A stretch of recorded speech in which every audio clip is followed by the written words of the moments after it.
کسی محفل میں پردے کا مسئلہ اگر چھڑ جائے تو بعض بے پردہ عورتیں تڑپ اٹھتی ہیں اور سارے دلائل دیتی ہیں اور اعتراضات کرتی ہیں کہ یہ پردہ تو ہے ہی نہیں، اور بعض دلائل ایسے ہوتے ہیں جو گناہ کو گناہ نہ سمجھنے کی وجہ سے انسان کو کفر تک بھی لے جا سکتے ہیں، یہاں تک بھی معاملہ پہنچ سکتا ہے۔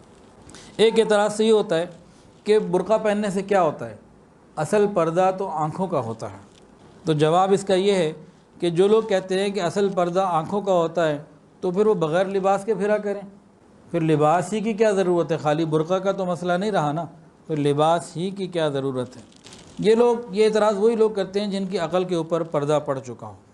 اکبر الہ آبادی کا شعر ہے، بے پردہ نظر آئیں مجھے چند بیویاں، بے پردہ نظر آئیں مجھے چند بیویاں، اکبر زمیں میں غیرت قومی سے گڑ گیا، پوچھا جو ان سے آپ کا پردہ وہ کیا ہوا، کہنے لگی عقل پہ مردوں کی پڑ گیا۔ یہ اعتراضات تب پیدا ہوتے ہیں جب دل کے اوپر غفلت کے پردے پڑ چکے ہوتے ہیں، اور یہ بات بھی حقیقت ہے، پہلے آنکھوں سے پردہ اترتا ہے، اس کے بعد چہرے سے پردہ اتارا جاتا ہے۔ ایک اعتراض بہت کامن ہے، پردہ تعلیم کے راستے میں رکاوٹ ہے، پردہ تعلیم کے راستے میں رکاوٹ ہے۔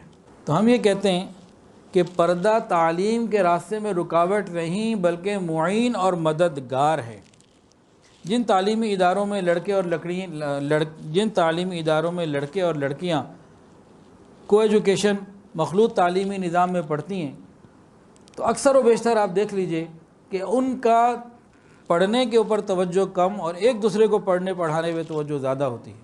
ایک دوسرے کو پڑھنے پڑھانے پہ زیادہ توجہ ہوتی ہے، نہ لڑکے کی توجہ پڑھائی پہ ہوتی ہے نہ لڑکی کی توجہ پڑھائی پہ ہوتی ہے، توجہ ایک دوسرے کے اوپر ہوتی ہے۔ ان مسائل کا حل اگر یہ دونوں پردوں میں ہوں، الگ الگ ہوں، تو اپنی تعلیم پہ توجہ دیں، ایک دوسرے پہ توجہ نہ دیں، ایک دوسرے کو نہ پڑھیں، اپنی تعلیم پہ توجہ دیں جس کے لیے جا رہے ہیں۔ تو پردہ تعلیم میں رکاوٹ نہیں، پردہ تعلیم کے اندر مددگار ہے۔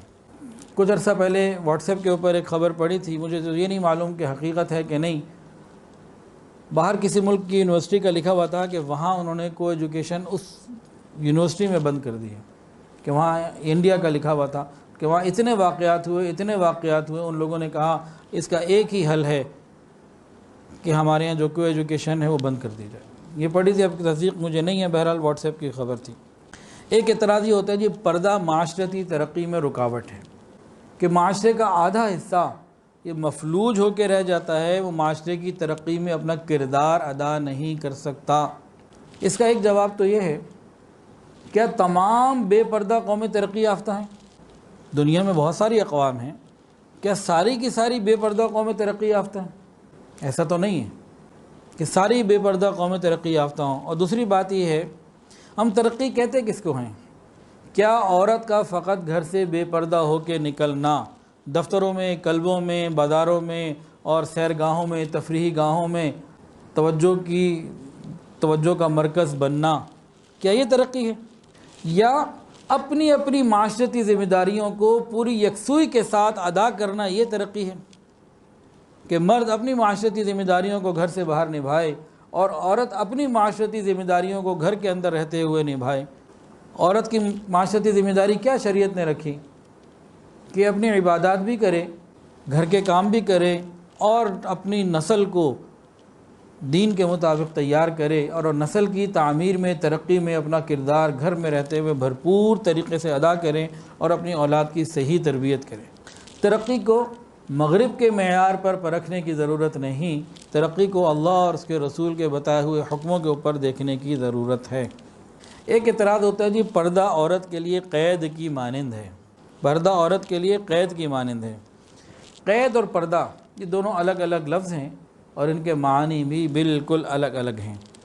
قید کہتے ہیں کسی شخص کو اس کی مرضی کے خلاف کہیں بند کر دینا، جبکہ پردہ کہتے ہیں عورت کا اپنی خوشی سے غیر مردوں سے اوجھل رہنا، دور رہنا۔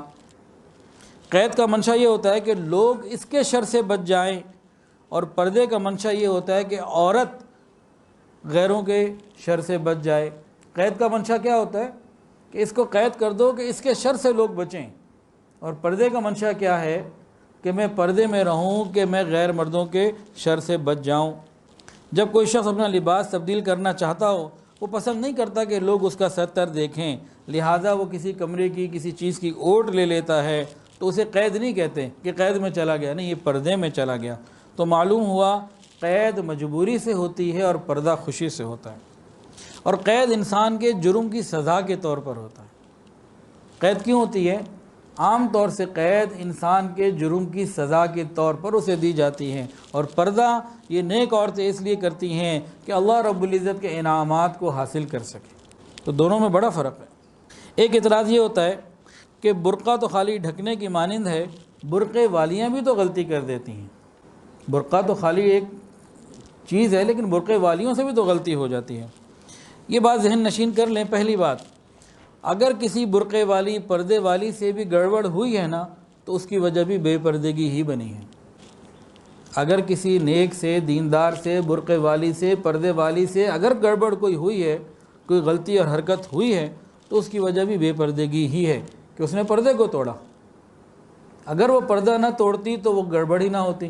تو پھر یہ دلائل بھی پردے کے حق میں آ گیا، یہ دلیل بھی پردے کے حق میں آ گئی۔ دوسری بات بہت غور کرنے کی بات ہے کہ جب پردے والیاں تھوڑی سی پردے میں غلطی کر بیٹھے تو حادثات ہو جاتے ہیں، تو جہاں پردہ ہی نہیں ہوتا وہاں کیا ہوتا ہوگا؟ یہ دیکھا گیا ہے کہ بہت ساری بے پردہ عورتیں یہ زندگی بھر اپنے کارناموں میں پردہ ڈالنے کی کوشش ہی کرتی رہتی۔ بعض عورتیں کہتی ہیں جی ہم 3 بچوں کی ماں بن گئی ہیں، اب ہمیں کون دیکھتا ہے؟ ہم 3 بچوں کی ماں بن گئی ہیں، اب ہمیں کون دیکھتا ہے؟ اس کا جواب، لوگ تو 30 بچوں کی ماں کو بھی دیکھنے سے نہیں چوکتے۔ ہر گری پڑی چیز کا کوئی نہ کوئی اٹھانے والا ہوتا ہے۔ پھر ایک اور جواب، اگر کوئی یہ کہے جی ہم تو 3 بچوں کی ماں ہیں، اب ہمیں کون دیکھتا ہے، تو ان سے کہا جائے آپ 3 بچوں کے باوجود بھی اگر اپنے شوہر کے لیے توجہ کے قابل ہیں اور شوہر کی ضرورت پوری کر سکتی ہیں، تو کسی اور کو کیا رکاوٹ ہے؟ ایک اعتراض یہ ہوتا ہے جی پردہ کرنے سے غیر مرد زیادہ شوقیہ نظروں سے دیکھتے ہیں۔ پردہ کرنے سے، یہ بھی ایک اعتراض ہے کہ پردہ کرنے سے غیر مرد زیادہ شوقیہ نظروں سے دیکھتے ہیں۔ تو اس کا جواب بھی یہ ہے کہ خود سوچیں، اگر پردے والیوں کو دوسرے لوگ اتنے شوق سے دیکھ رہے ہیں کہ جہاں صرف کالا برقع نظر آ رہا ہے اور کچھ نظر نہیں آ رہا، تو جہاں یہ کالا برقع نہیں ہوگا، پردہ نہیں ہوگا، تو وہاں جہاں جسم بھی نظر آ رہا ہو، بناؤ سنگھار زیب و زینت بھی نظر آ رہی ہو، وہاں کتنی ہوسناک نظروں سے دیکھتے ہوں گے۔